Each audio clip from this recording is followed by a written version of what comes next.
Presentamos el modelo divino para proclamar la salvación y para la promoción de la salud. La vida es un don de Dios. La salud es la posesión temporal más preciosa que tenemos. Es nuestro deber moral aprender a conservarla. Honramos a Dios cuando respetamos y cuidamos nuestro ser como su tesoro. Presentamos las vilumbres de la promoción de la salud con base al diseño original del plan de Dios para el hombre, para que goce de su plenitud. La salud y la salvación son dones de Dios y son inseparables, y del interés que pongamos en ello depende mucho nuestra eternidad. Dios está listo para hacer su obra en nosotros, para que podamos compartir las buenas nuevas con poder, y solamente lo podremos hacer cooperando con Dios, teniendo un conocimiento más pleno del mensaje de salud, integrándolo a las buenas nuevas de salvación. Nuestro llamado es despertar en usted el deseo de disfrutar de la mejor salud física y espiritual hoy y ahora, poniendo la confianza en el Eterno, con una programación centralizada en el amor del Señor para sus criaturas. Hola, ¿qué tal todos? Bienvenidos, ¿cómo están? Qué gusto saludarles, qué bueno que estén con nosotros aquí en La Verdad Presente, otro programa que estamos seguros que será de mucha bendición en el estudio de la palabra de Dios, en que podamos ser bendecidos en lo que Dios nos trae a través de las Sagradas Escrituras. Hola, 7, las 24 horas, llevando el mensaje de salvación a todo el mundo, a toda nación, tribu, lengua y pueblo. En este momento quiero que escuchemos una alabanza que se titula La Biblia nos habla de Cristo.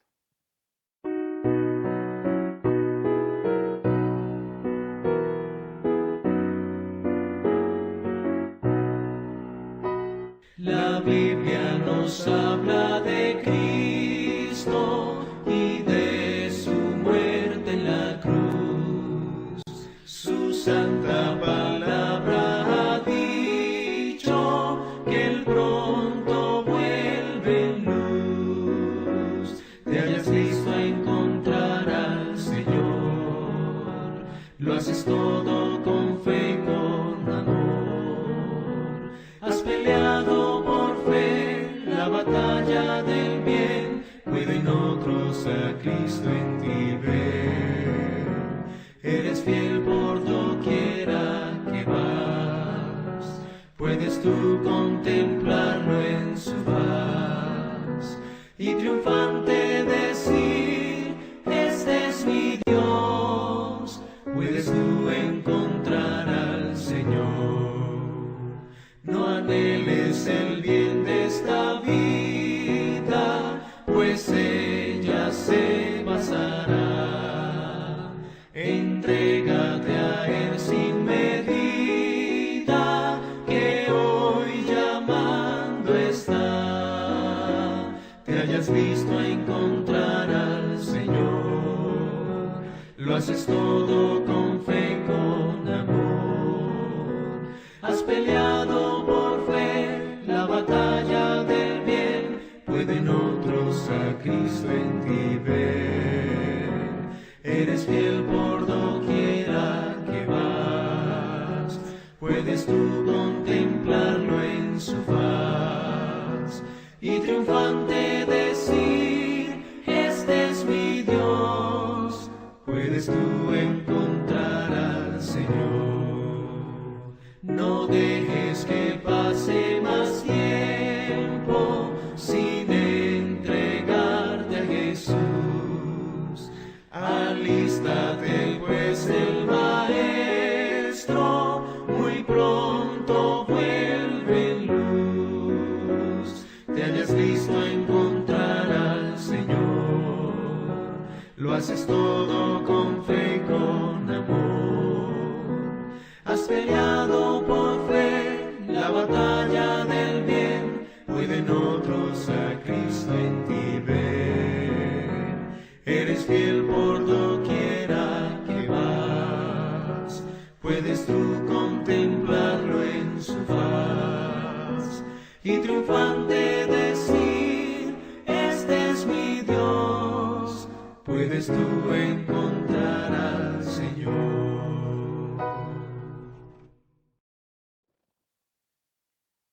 La Biblia nos habla de Cristo y de su muerte en la cruz. Eso es lo que dice la palabra. Jesús dijo, en ella os parece que tenéis la vida eterna y es la que da testimonio de mí. vemos cómo nosotros cuando escudriñamos la Biblia, cuando le abrimos el corazón a la misma, la mente y sin prejuicios, queremos leerla, queremos que su mensaje llene nuestras vidas, pues con toda certeza ella va a hacer su trabajo, la palabra de Dios va a hacer su trabajo. Cuando le permitimos que entre, que more en nosotros, que habite, que haga su trabajo, que haga ese trabajo de transformación en la vida de cada uno de nosotros, podremos ver grandes cambios en la vida de los seres humanos. La Biblia nos habla de Cristo y de su muerte en la cruz. Es la que da testimonio de Jesús. A mí se me viene a la mente en este momento la historia, ese famoso momento que vivieron los dos discípulos de Jesús en el camino de Maús. ¿Se acuerdan? En el camino de Maús ellos iban tristes. Estaban en domingo, Jesús había muerto y según ellos Jesús iba a libertar a Israel de su yugo del imperio romano. Y es la forma como esperaban al Mesías ellos. Y al ver que Jesús había muerto, estaban tristes, estaban acongojados, se sentían chasqueados, decepcionados. Y Jesús, en ese camino de Maús de los dos discípulos, que no eran de los apóstoles, de los 12, entre los 12, viene y empieza y les pregunta que por qué están tristes. Y ellos se quedaron sorprendidos. Que eres tú forastero y eres tú el único que no se da cuenta qué es lo que pasó, en la muerte de Jesús el viernes. Todo fue aquí sabido por la gente.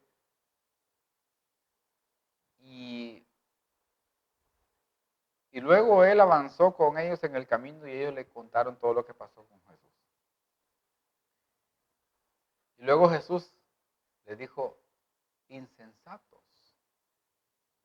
Ustedes no han leído las escrituras y dice la Biblia que comenzando desde Moisés, comenzó a narrarles la escritura, a leerles, a estudiar con ellos y les mostró los detalles del Mesías, cómo iba a venir, qué trabajo iba a hacer primordialmente, dónde iban a hacer, las condiciones que iban a reinar alrededor de su nacimiento. O sea, Jesús les estaba diciendo a ellos que en realidad esa muerte de Jesús, ese descanso del sábado y esa resurrección el tercer día, ya estaba escrito en las Sagradas Escrituras, pero que ellos no lo habían podido ver. Y ya cuando se llega el momento de terminar el camino del recorrido, ellos todavía no lo habían reconocido y se sentían ellos llenos, se sentían ellos satisfechos por lo que habían estudiado en la Biblia. Y le pidieron que se quedara.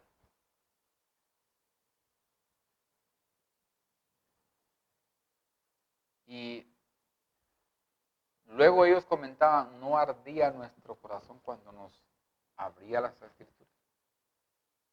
Nosotros nos encendemos, nos llenamos de la Biblia cuando la leemos sin prejuicios, con hambre de estudiarla, con hambre de aprender, con hambre de ser llenos del Espíritu Santo. Es ahí donde nosotros encontramos grandes experiencias, aprendizajes para nuestra vida espiritual. Esto es la esencia de nosotros, el estudiar la palabra de Dios. En encontrar en la Biblia la voluntad expresa de un Dios perfecto, de un Dios que quiere lo mejor para nosotros. Esto a nosotros nos debe de servir de ejemplo para que a diario sepamos que la Biblia nos habla de Cristo y por lo tanto debemos de ir a ella a diario para llenarnos, para ser capacitados y entender la forma como Jesús vivió para poderla imitar. Y de esa forma reflejar el carácter de Cristo. Estimados amigos, hermanos, quiero que pongan atención. Vamos a compartir una información muy importante respecto a las redes sociales, los medios por los cuales Olam 7 sale al aire, para que ustedes sepan y lo puedan compartir. En primera instancia vamos a mostrarles el sitio web que es Olam 7. Veamos ahí olam7.tv. Es el sitio, el enlace que usted puede colocar en su indicador de Google para darle clic y ya luego le aparecerá la pantalla de un atardecer, de una ciudad, y simplemente lo que hace es bajar el cursor para luego en el recuadro inferior aparecerá la señal del programa que esté en el aire en ese momento. Es muy fácil. Olam7.tv en Google, luego le da clic y le aparecerá la pantalla principal. Solo baja el cursor y ya le aparecerá el recuadro automáticamente de la señal y podrá ver el programa que esté en el aire en ese momento cuando usted nos sintonice. Esto es muy fácil, es muy práctico. Olam7.tv es el enlace de su canal Olam 7. Pero nosotros también estamos saliendo en YouTube. ¿Qué pasa en YouTube? En YouTube, sí, siempre debo aclarar que no tenemos una transmisión en vivo. No la tenemos en vivo, pero si usted por alguna razón no pudo ver el programa en el enlace de la página web en vivo, pues entonces ya podrá verlo con detenimiento en el canal de YouTube. Allí usted podrá verlo una vez, verlo otra vez, parar, retroceder, escoger variedad de temas que hay. Es un sinnúmero de material que se ha subido y que aún queda todavía por subir, pero el que ya está disponible usted puede allí cargarlo, ¿verdad? Para que usted pueda ser bendecido y aunque sea diferido nos acompañe para que juntos estudiemos lo que la Biblia nos trae de nuestro Señor y Salvador, Jesucristo. Y también tenemos, aparte del canal YouTube, Olam 7HD Honduras, tenemos nuestra página de Facebook. Denle like a la página, síganos. Tiene la opción ahí de mandarnos algún comentario, de alguna pregunta, alguna sugerencia, cualquiera que sea, mándela, Olam 7 Honduras. Síganos, repito, denle like a la página para que podamos también por ese medio interactuar. Y ya estos son los 3 medios de momento, por el momento en que Olam 7 aquí en Honduras está al aire. Esto es importante que lo sepa, pero también más importante que lo replique, que lo comparta, que lo difunda con sus amigos, familiares, para que también se unan a esta red de televidentes que está siendo bendecida por lo que dice la Biblia, por lo que dice la palabra de Dios. Nos sometemos nosotros a eso. Y también le pido encarecidamente sus oraciones para nosotros, para este ministerio, para que Dios siga proveyendo todo lo necesario para que su mensaje se siga predicando. Volvemos a la pantalla principal. Les invito para que me acompañen a través de la oración, que podamos conectarnos con Dios y que nos supla de su bendición para el estudio de la Biblia. Oremos. Cariñoso y buen Dios, a esta hora te damos gracias, te damos honra, alabanza y todo reconocimiento, porque solamente tú eres Dios y eres bueno, eres amante, misericordioso. Gracias por el don de la vida. Gracias por cada persona que ve este programa en cualquier parte del mundo. Te pedimos tu bendición, que tu Santo Espíritu repose de manera plena en nosotros para poder comprender las verdades que se encuentran en la Biblia. En el nombre de Jesús oramos. Amén. ¿Estamos listos? para estudiar la Biblia y comenzar con el tema de esta oportunidad, que tiene que ver con un libro que para muchos es como un tabú, para muchos es como un libro que no se puede estudiar, que no se puede descifrar, que muy pocos le entienden, que solo los eruditos, los grandes estudiosos de la Biblia lo pueden entender. Y estamos hablando del libro de Apocalipsis. El libro de Apocalipsis es un libro que el mismo libro lo dice, que es una revelación. Es ahí donde nosotros tenemos que puntualizar y enfatizar el hecho de que todos estamos en la obligación de estudiarla, de comprenderla y de poner en práctica lo que podamos aprender en ella. Somos llamados todos a escudriñarla de manera libre, con el tiempo que necesitemos o que queramos emplearle para poder comprender todas las grandes verdades que están allí en este libro. Quiero que entremos y vamos a estudiar lo que tiene que ver con la introducción al libro de Apocalipsis, que desde luego está basado en el capítulo 1. Vayamos al capítulo 1 de Apocalipsis, que nos dice, siendo este un libro, Juan el apóstol, que fue el que escribió, ¿verdad? Este libro.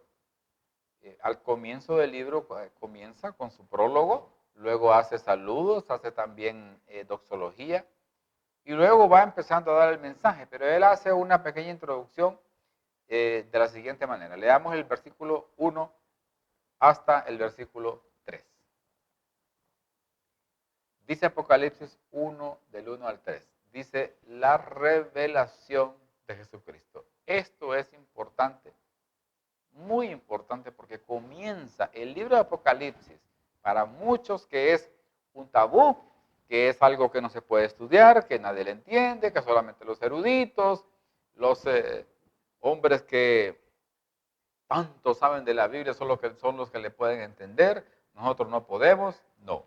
El libro de Apocalipsis, el nombre en sí, Apocalipsis, quiere decir revelación. Y eso es lo que quiere decir, revelación. Así que nosotros tenemos que entender que el mismo libro comienza diciendo la revelación de Jesucristo. No comienza diciendo el enigma, el acertijo, no. La encrucijada tampoco, dice la revelación, o sea, es algo revelado. Este libro es una revelación para nosotros. ¿Quiénes somos nosotros? ¿Quiénes somos nosotros? Pues la última generación, los que hemos alcanzado los confines de los siglos, como dice Pablo.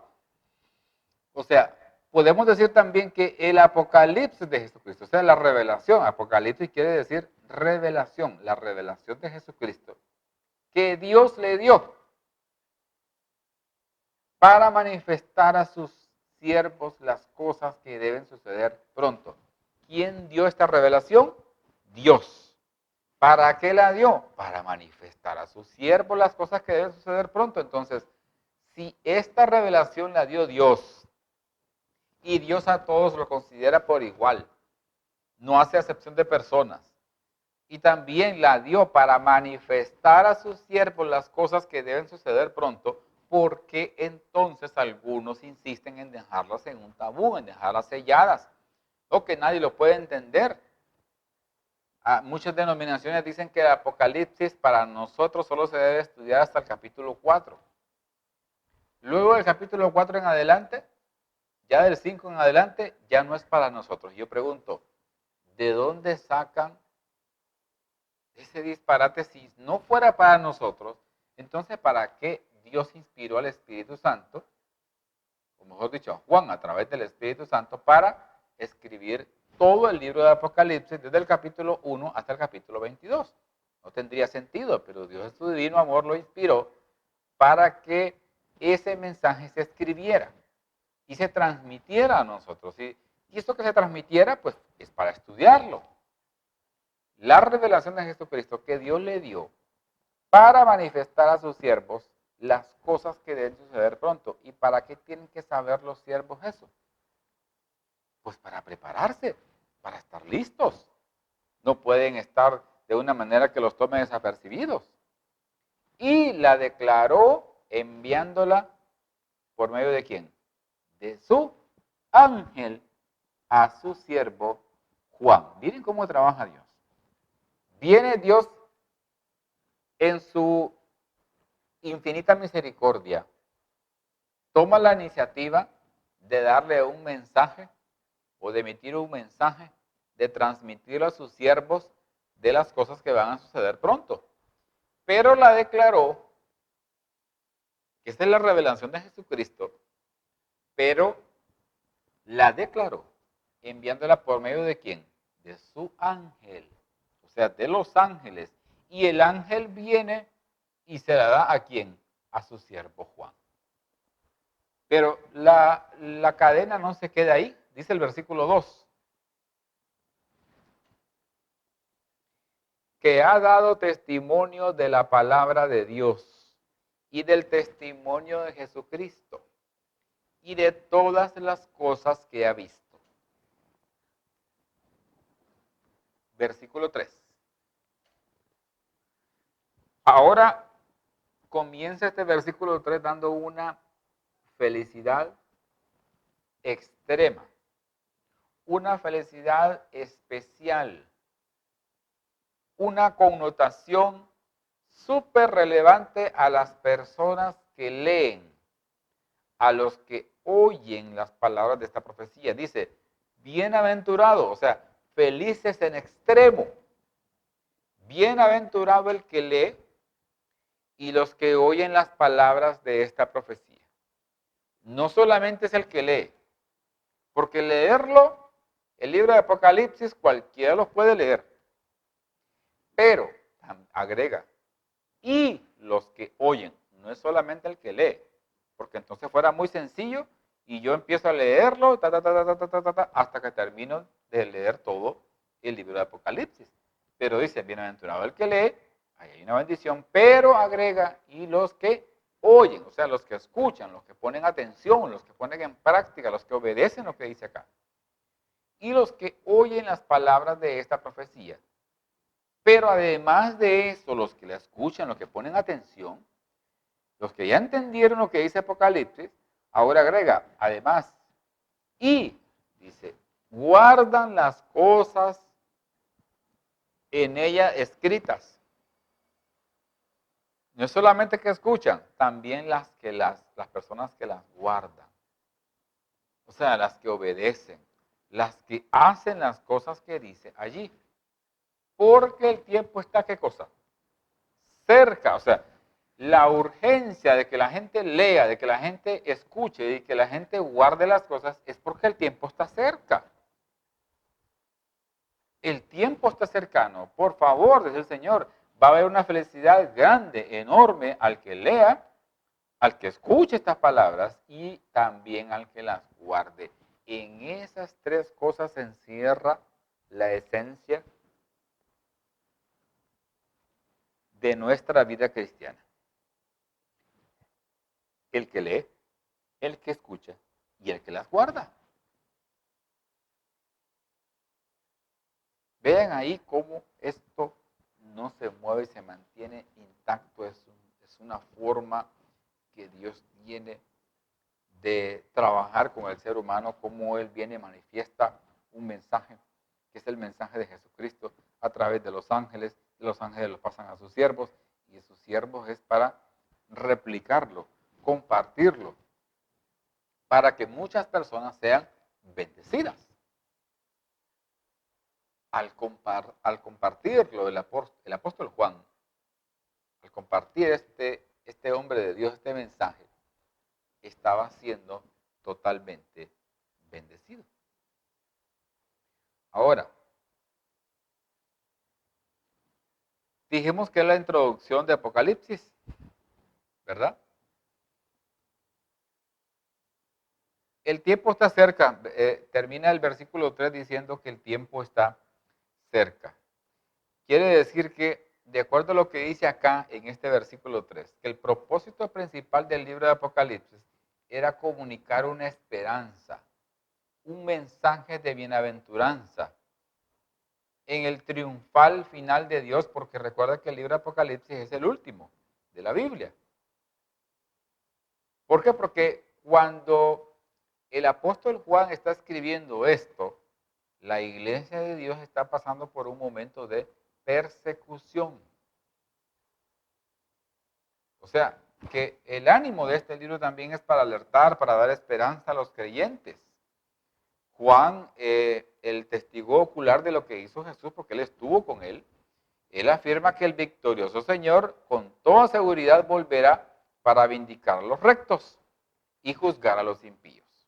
Pero, ¿qué pasa con Apocalipsis? Apocalipsis también, aparte de dar esperanza, de dar una bienaventuranza, de dar una promesa, como contraparte es un libro de advertencia, de amonestación, de aviso.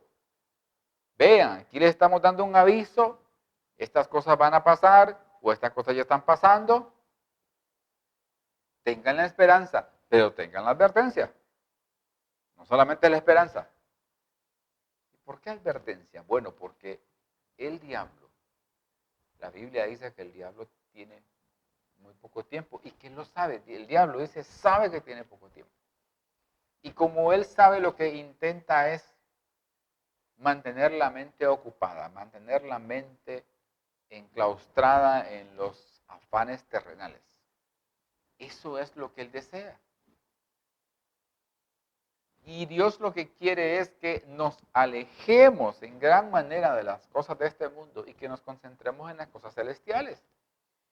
Porque Cristo, cuando Él venga, Él no quiere que usted y yo nos quedemos en la tierra, que nos perdamos, que perezcamos. No, en realidad Él desea salvarnos. Anhela que todo su pueblo alcance la salvación, que todos puedan proceder al arrepentimiento. Eso es lo que Él desea. Añora.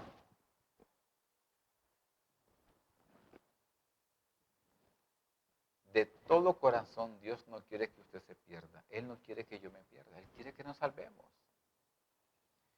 Este libro de Apocalipsis es un libro hebreo porque está empleando aproximadamente más de 2000 alusiones al Antiguo Testamento, al Pentateuco, a todo lo que tiene que ver con el Antiguo Testamento. Recordemos que para ese entonces no todos tenían acceso, para ese entonces, para el tiempo en que Juan escribió el libro de Apocalipsis. No todos tenían en su mano los escritos de las cartas del apóstol Pablo, los evangelios, que son los que fueron escritos para nosotros ya en el Nuevo Testamento, aparte del Antiguo Testamento.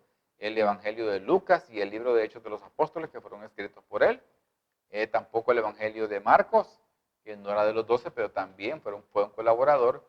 Y el Espíritu Santo lo inspiró para escribir ese evangelio de Marcos. Así que tenemos la mayoría del material que está en el Nuevo Testamento fue escrito por el apóstol Pablo. Hay también unas cartas de Juan, está una carta de Judas, el hermano de Jesús, y también tenemos 2 cartas del apóstol Pedro, juntamente con la de Santiago. Son cartas que es una carta universal. Entonces vemos nosotros cómo en Apocalipsis tenemos 2000 alusiones del Antiguo Testamento, o sea que es un libro evidentemente hebreo, con simbología hebreo, con palabras hebreas. Entonces tenemos que ser nosotros muy metódicos, muy minuciosos, muy detallistas, muy analíticos para estudiar este libro. No es solamente así por así que lo vamos a estudiar. Por encimita lo vamos a leer, yo ya lo leí, y ahí no tengo que entender más nada. No. Recuerden que la mayor parte del libro de Apocalipsis está escrito en un lenguaje simbólico. Así está escrito, en un lenguaje simbólico. Entonces, tenemos que ir paso a paso, tenemos que ir parte por parte, en ir tomando un símbolo y luego lanzándonos en la Biblia a buscar en todo lo que está registrado en el Antiguo Testamento, de qué es lo que quiere decir eso que aparece en el libro de Apocalipsis. Tenemos en Apocalipsis tenemos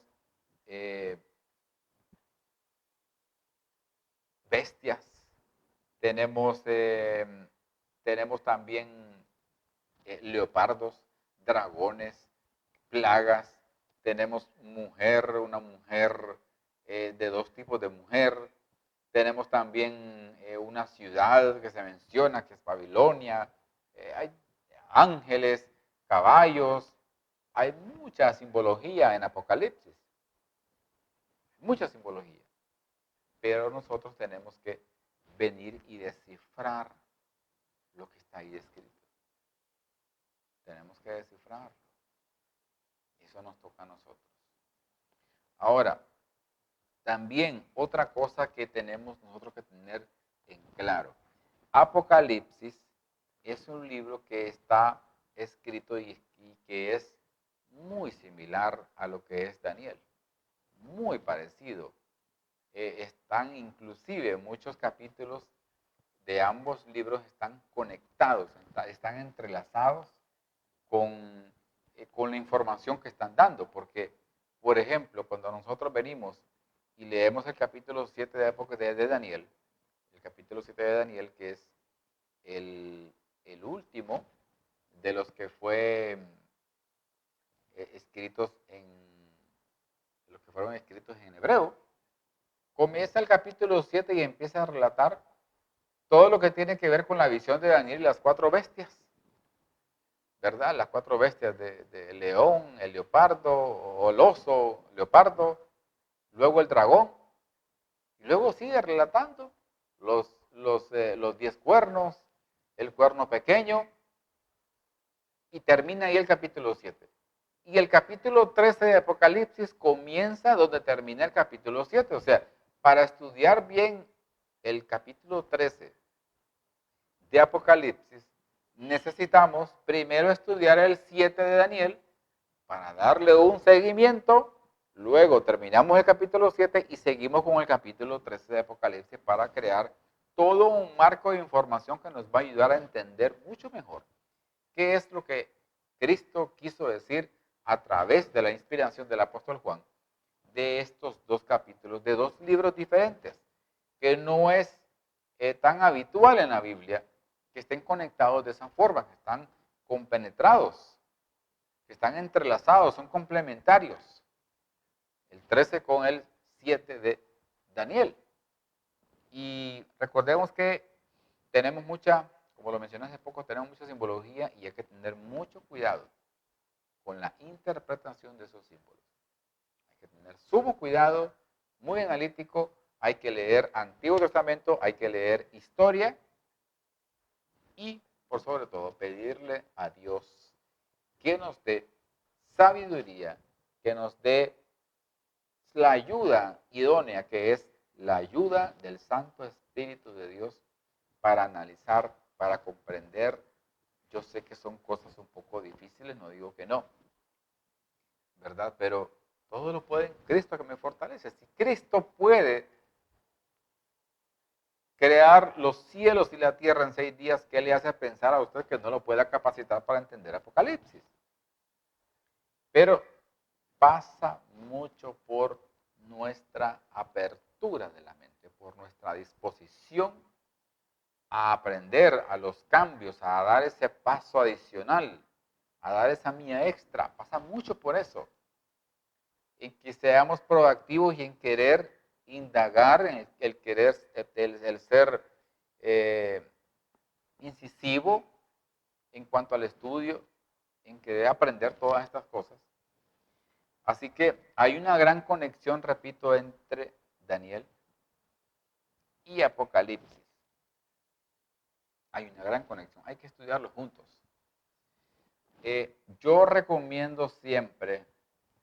Yo siempre recomiendo el conflicto de los siglos, estudiarlo junto con el libro de Apocalipsis.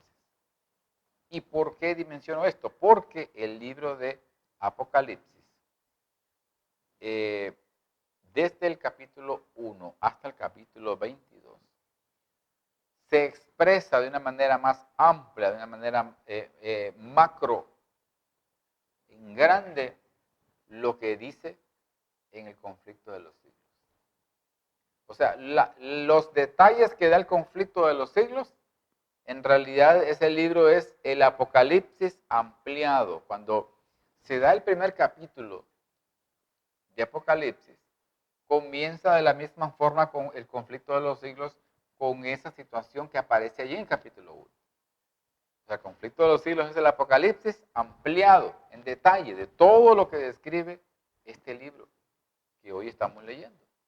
Apocalipsis. Está allí, no está en otra parte. El capítulo 1 de Apocalipsis dice, comienza al mismo diciendo que es una revelación de Jesucristo. No es un tesoro escondido. No, nada de eso. Entonces, ¿qué sentido tendría entonces todo lo que está allí y está escrito para nosotros? No tendría ningún sentido.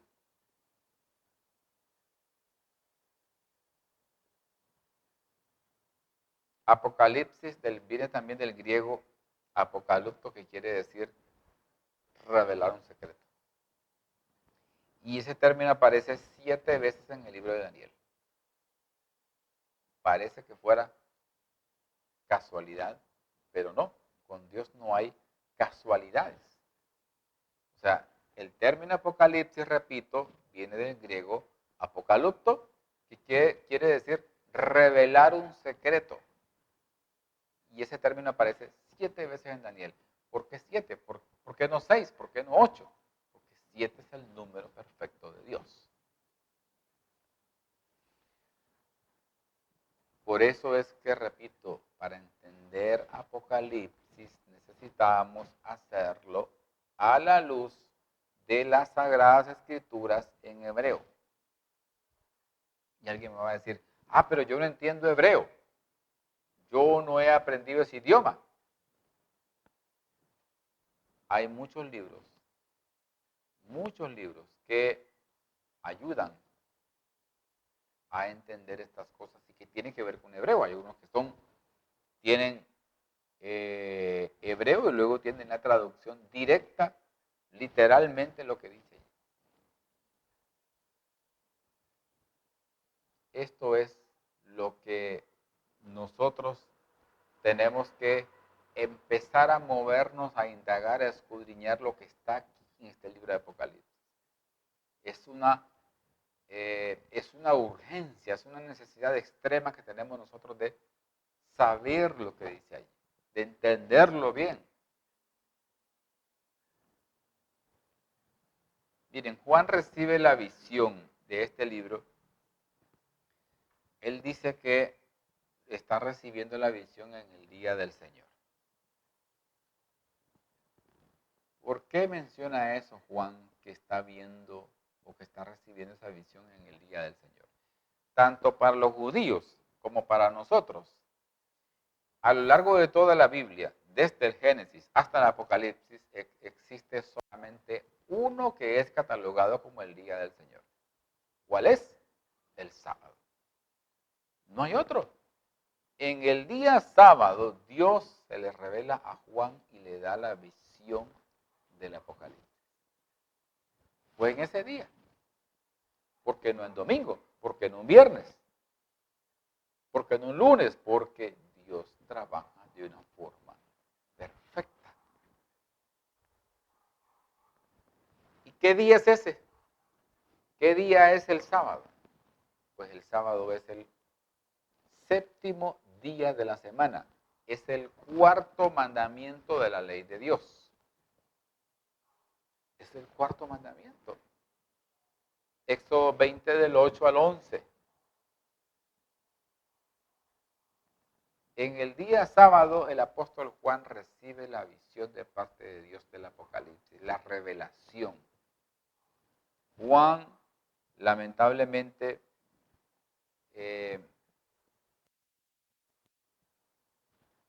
digo lamentablemente por lo que él tuvo que pasar en esa isla de Patmos, una isla que mide aproximadamente cerca de 30 kilómetros cuadrados y fue forzado, fue obligado Juan a hacer trabajo forzado en esa isla, nadie podía escapar de allí. Herodes lo quiso matar. Herodes colocó a Juan en una olla de aceite hirviendo y no murió. Era el único que quedaba. Así que lo mandó exiliado a la isla de Patmos. Este aquí ya no va a poder predicar. Estando en aquella isla, no va a poder predicar. Y así pasó, no siguió predicando.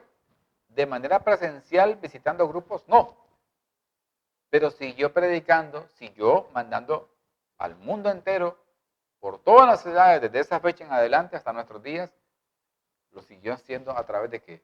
De la escritura, por la visión que Dios le dio. Y más bien esa escritura, eso que él escribió, lo que dejó como legado, nos sirvió ahora a nosotros, nos sirve a nosotros ahora. ¿Y qué se iba a imaginar Juan que a través de las edades sus escritos iban a quedar vigentes? Imagínense hacer trabajos forzados.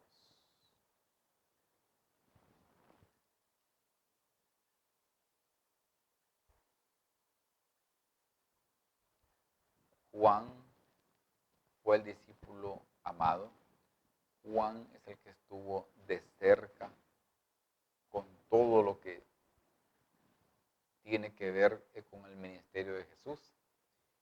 Fue de los, digamos que de los más allegados, de los principales de los apóstoles. ¿Se acuerdan cuando Jesús subió al monte de la transfiguración? ¿A quién se llevó? Se llevó a Pedro, se llevó a Juan y se llevó a Jacobo, a los tres. Juan era uno de ellos. Y él, con sus propios ojos, él vio a Jesús transformado. Lo vio totalmente lleno de su gloria, vestido de blanco, con sus vestiduras resplandecientes, su rostro como el sol. Así lo vio en el monte de la transfiguración, cuando bajó Moisés y cuando bajó Elías a alentarlo, a confortarlo, porque ya se le acercaba su hora. Juan era uno de los que Jesús había dicho que Jesús dijo que de los que estaban allí, habían algunos que no iban a gustar la muerte. Ahora, imagínense Jesús diciendo eso. Si estaban los 12 apóstoles allí, en ese momento, ¿ustedes creen que a nuestro año ya que estamos viviendo, iba a haber algún discípulo vivo el día de hoy, esperando ver a Jesús cuando venga en las nubes de los cielos? No. Jesús lo que estaba diciendo es, miren, de ustedes hay algunos que no van a morir sin que antes me vean venir a mí. O sea, estos tres discípulos, lo que pasó fue que lograron ver a Jesús en el monte de la transfiguración de la misma forma como él va a regresar a la tierra.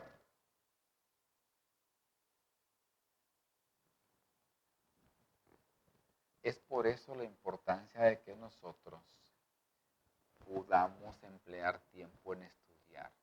¿Por qué? Porque, imagínense, Juan, el apóstol amado,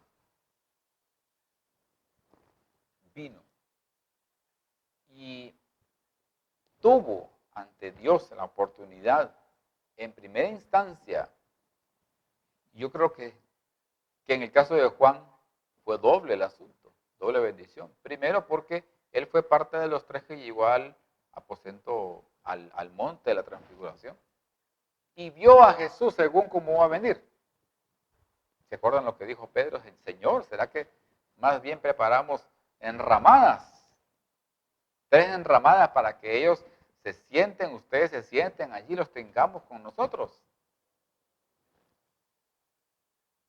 Entonces, vemos cómo Juan tuvo el privilegio de ver a Jesús cuando él regresa en gloria y majestad. La forma como va a venir, lo vio, pero después él, Al estar en la isla de Patmos, acuérdense que Juan tuvo la visión describiendo a Jesús, cómo Él va a venir. Vamos a ver un ejemplo. Veamos un ejemplo de esto que estoy mencionando. Veamos Apocalipsis capítulo 14. Apocalipsis capítulo 14. Comenzando a leer desde el versículo 14.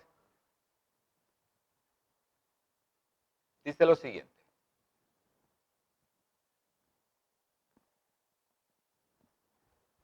Apocalipsis 14, 14. Miré, dice Juan, y he aquí, ¿qué cosa? Una nube blanca. Y sobre la nube uno sentado, semejante ¿a quién? Al Hijo del Hombre. Miren cómo Juan logra ver, logra Juan ver el majestuoso regreso de Jesús a la tierra. He aquí una nube blanca y sobre la nube uno sentado semejante al Hijo del Hombre. Que tenía en la cabeza, ¿qué cosa? Una corona de oro. Y en la mano una hoz, ¿qué cosa? Aguda. Versículo 15.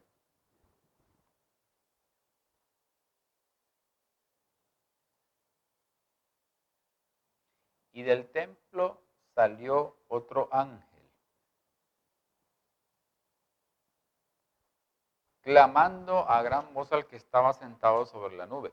Mete tu hoz y ciega, porque la hora de cegar, ¿qué cosa? Ha llegado. O sea, la ciega representa la segunda venida de Cristo. Pues la mies de la tierra está, ¿qué cosa? ¿Cómo está? Madura. Ahora veamos lo que dice Apocalipsis 19, versículos del 11 hasta el 16. Dice, entonces vi el cielo abierto y he aquí un caballo blanco y el que lo montaba se llamaba Fiel y Verdadero y con justicia busca y pelea. Versículo 12. Sus ojos eran como llama de fuego y había en su cabeza muchas diademas y tenía un nombre escrito que ninguno conocía sino él mismo. Versículo 13. Estaba vestido de una ropa teñida, ¿en qué? En sangre. ¿Por qué será que estaba teñida en sangre? Y su nombre es el Verbo de Dios. ¿Qué es lo que dijo Juan en capítulo 1, versículo 1 del Verbo de Dios? Ahí está. Este es el Verbo de Dios, es Jesucristo mismo. Luego dice el versículo 14.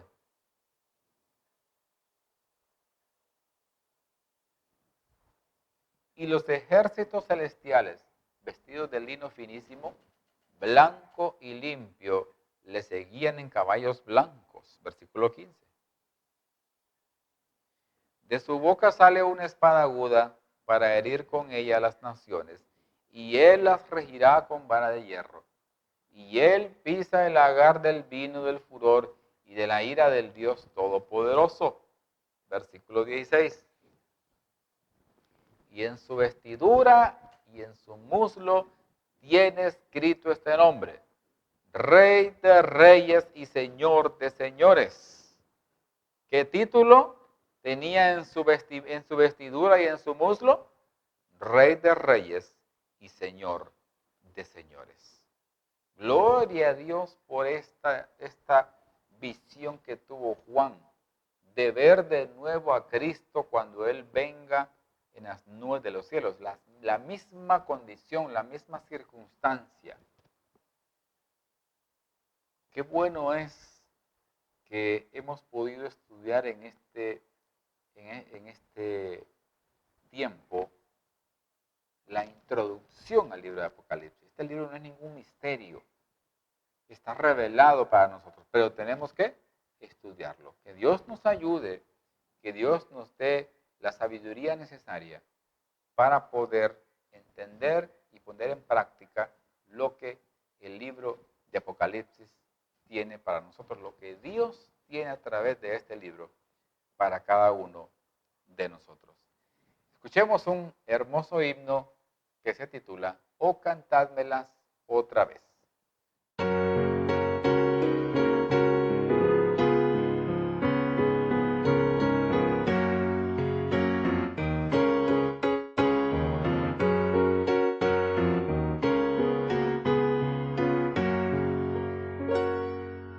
Oh, cantadmelas otra vez, bellas palabras de vida. Hallo en ellas mi gozo y luz, bellas palabras de vida. Si de luz y vida son sostén y guía, qué bellas son, qué bellas son, bellas palabras de vida, qué bellas son, qué bellas son, bellas palabras de vida. Jesucristo a todos da bellas palabras de vida. Hoy escúchalas, pecador, bellas palabras de vida. Bondadoso te salva y al cielo te llama. Qué bellas son, qué bellas son, bellas palabras de vida. Qué bellas son, qué bellas son, bellas palabras de vida. Grato el cántico sonará, bellas palabras de vida. Tus pecados perdonará, bellas palabras de vida. Si de luz y vida son sostén y guía, qué bellas son, qué bellas son, bellas palabras de vida. Qué bellas son, qué bellas son, bellas palabras de vida. Que Dios nos ayude a entender, a escudriñar y a captar, y desde luego a poner en práctica todo lo que está en este libro, que es revelación para nosotros. Que Dios les bendiga.